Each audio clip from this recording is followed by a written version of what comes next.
I grew up on this side of Charlotte, which is the west side. Went to real nice school. Had a real good childhood. Played sports, honor roll. Good time to be alive. When my son was born, that was the most amazing days of my life. My whole world changed. I had a responsibility now, so I had to get out here and make a way. Right around the time he was born, my dad passed. It just did something to me that I probably didn't see coming. So in order to cope, I turned to drugs. Close people and friends started turning their backs because of my drug habit. I mean, I just wasn't a reliable person anymore. I was sad to look at. I was a sad sight to see. And I ended up in my car sleeping. I was panhandling. I was in front of the store. A friend of mine actually came and he said, "Man, this ain't you, man. Come on to work with me." And I never looked back after that. I'll never forget, I was sleeping at the Pilot up here. I worked a long day that day. I was very tired. And I had a good meal and passed out in about 11:30. In my sleep, I hear pop, pop. I started hearing people, kind of yelling and screaming. And that's when I kind of peeked up and I seen two guys crawling on the ground. I don't think I've ever been that scared. And then it just kicked in. I was like, well, you can't sleep here no more. I've heard about the shelter, but when I had heard about it, I had a pride thing. I was like, a shelter? Nah, that's not me. But that very next night, I came to Lucille Giles.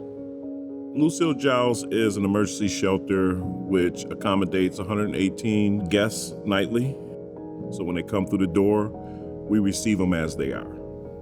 They see a place that they can come and get a good night's sleep. They can get a hot shower. They can get a hot meal. How's the recovery classes going? Everything's going great. We even have our counselors here, our navigators, our outreach specialists. Lucille Giles is hope for a lot of folks that need these services. It was secure, and I slept like a baby that night. While I was living here, my family invited me to have dinner for Thanksgiving, and I had my baby boy and my oldest son together for the first time ever in my life.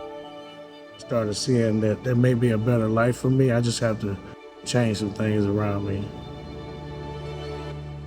Throughout all of this, I worked. I was working day labor when I went to the shelter.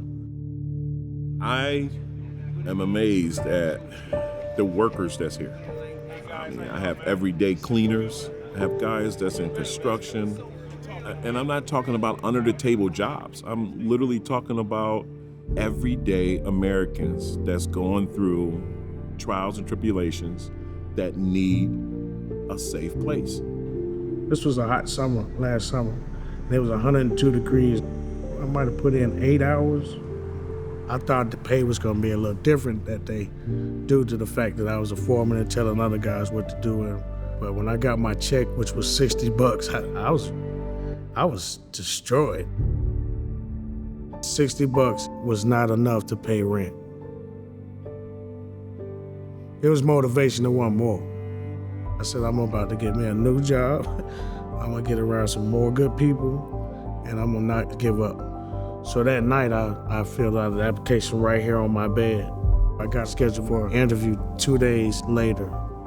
The next night, I was in Howard Levine. When you got a regular job, you need that bed, that shelter, that locker. It's very important. Our other two shelter programs are program-based, and so when you're assigned that bed, that's your bed for the duration. The expectation is that you'll check in every night, you'll stay in that bed every night, you're connected to services. I remember meeting Tariq at the emergency shelter, and he was just so motivated. Whatever you need me to do. I said, well, I need you to go get this. Boom, it was back the next day. I need you to bring some checks of verification. Boom, it was back the next day. He was like, what do you need me to do to help you get me housing? I started observing the people that are winning around me. They were working every day and they were making changes right in front of me. And I could see he was ready to go to the next level. He called me, it was about 7 in the morning. He said, Mr. Williamson, because he's loud. Early in the morning, he's like, Mr. Williamson. I'm like, oh, he got to have some good news. I shared with him a shared housing opportunity. Lights was included, washer and dryer, internet, cable, everything was included in that rent that he paid. Okay, interesting. So I was standing in Howard Levine lobby. I did a 360 and I turned around and I seen like 50, 60 guys putting up trays. I said, well, I got about 50, 60 roommates here. I'll take 3 right now. And I moved. He said, well, go ahead and pack your stuff. And I had tears in my eyes. It was emotional.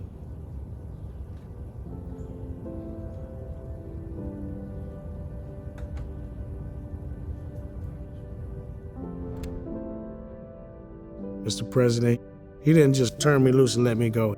He's like, man, hey, man, make sure you don't forget what you just left, stay positive and stay clean, and you'll be all right. You got the planning, the sewing, all of that stuff that we put into these guys. But to look back and see the harvest is somebody coming in to say, hey, I just came to visit. I'm doing great. And that's Tariq. My kids influenced me to get clean. My older son, I raised him. Seen him being born, I held him first, all these things, but my baby boy, I wasn't in his life. I'm in his life now. In fact, we just had a wonderful weekend, a few weekends. And they're at an age that they're gonna need me. I just got a $2 raise. I'm being trained as a supervisor. I'm looking to get me a 2-bedroom for just me and my sons. Makes me want to do better, to come home to something like what I have. And that's the biggest thing when you began to see the quest for hope. And that's really what we do as a team, is help folks see that this is one point in time for them. This does not define them, and this does not have to be their ending. It's seeing some of our guests that walk in the door that's hopeless, and slowly but surely pull back those layers, and we're able to help. Whoever's gonna hear this, they're me. I've been there. I felt how they felt. And I want that person to know that there's definitely a way out. You just gotta want it. Gotta want it.